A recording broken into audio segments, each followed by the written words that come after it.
can't believe I have to say this, but you guys do know that it's okay to like things and that it's okay for other people who aren't you to like things. I'm not even trying to come off as patronizing. A lot of you are going to learn this, whether it's right now or later, so you might as well try to listen now. I just discovered that video of those kids and their show pigs. I've been off TikTok for a while trying to retrain my brain. I found the source video and I'm going through the comments. It's like the cringe Red Scare revival. When I was 19, I was diagnosed with one of the world's rarest cancers, and ever since then, I have survived it 3 times. I've lost my arm. And when I was initially diagnosed with cancer, I was miserable. I wasn't miserable from the cancer, that too, but I was just a miserable person. The cancer part was a crazy wake-up call. Part of my brain was like, I don't know if this is how I want to die. I don't know if this is the state that I would be fine leaving this world in. And it wasn't. I was so unhappy and I did not know why. It's taken every year since then and every year in the future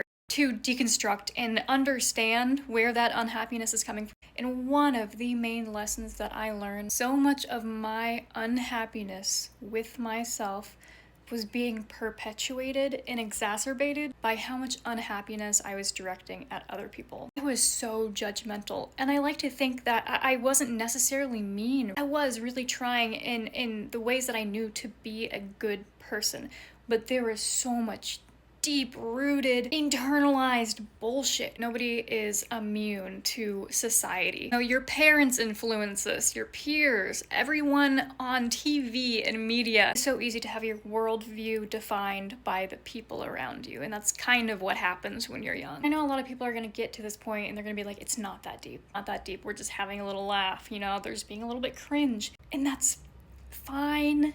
But like, let's be real with ourselves here. Yeah, maybe some of you are just coming at it from like a non-judgmental angle, but if we are being so entirely honest with ourselves, that's not what it is. Under that video, I saw so many comments that were just like, it's not that serious, not that deep, bro, it's not that serious. You're allowed to take things seriously, even if it looks a little goofy to the people around you. Those people with those fuck-ass little pigs are so much more fulfilled in individual aspects than you are. I hate to say it, but it's true. When you navigate your life cripplingly afraid of doing something that you think your peers, parents, or whatnot are going to deem as cringy and unacceptable, it makes a lot of sense to get ahead of yourself by just immediately disqualifying or invalidating any sort of potential feeling or interest or whatever it is that may be designated as cringe. A lot of us understand and know that quote that's like, to be cringe is to be free. For whatever reason, people hear that and they know that, but then they have found a new way, again,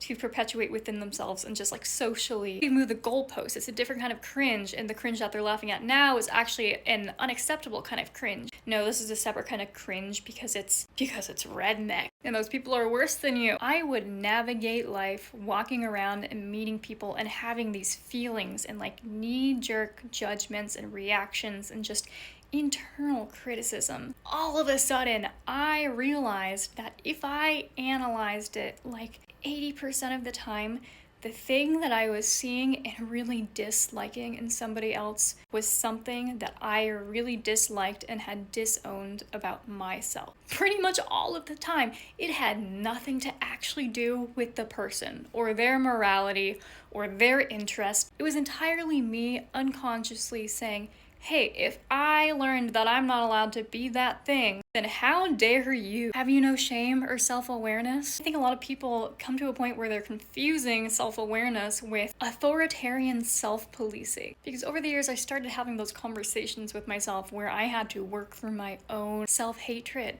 And I confronted those things about myself that I had learned. Not letting my peers see that I was cringe or not doing anything that could be called cringe. You know, walking normally, talking normal, not having any special interests because I was bullied for those. But then I became a 19-year-old with cancer and I started to realize, hey, those things brought me joy. And now that I think of it, they actually weren't harmful. You know, they weren't doing any sort of negative, sincerely. And if I can just embrace them, try to unlearn so much of that mental narrative that had been just woven into the workings of my brain, I got so much happier.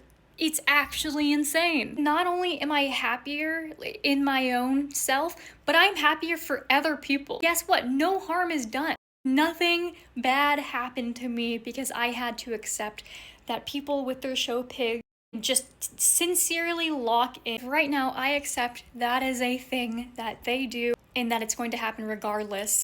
You know, it's kind of vulnerable in a way, or naive, or whatever, that they're sharing it.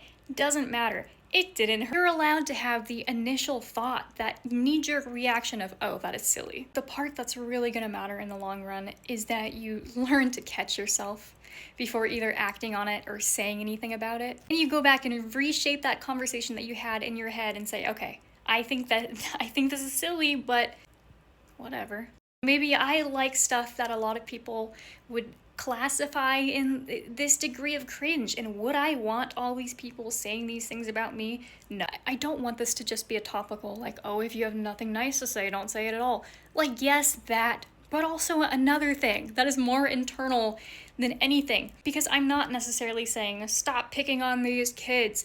I am saying stop picking on yourself. By extension, you will stop picking on these kids and you're gonna be happier and freer because of it. You might not die miserable. That is it. You see all of these, those are full of caterpillars. I love them so much. Some people think it's weird, but that's fine. Follow me.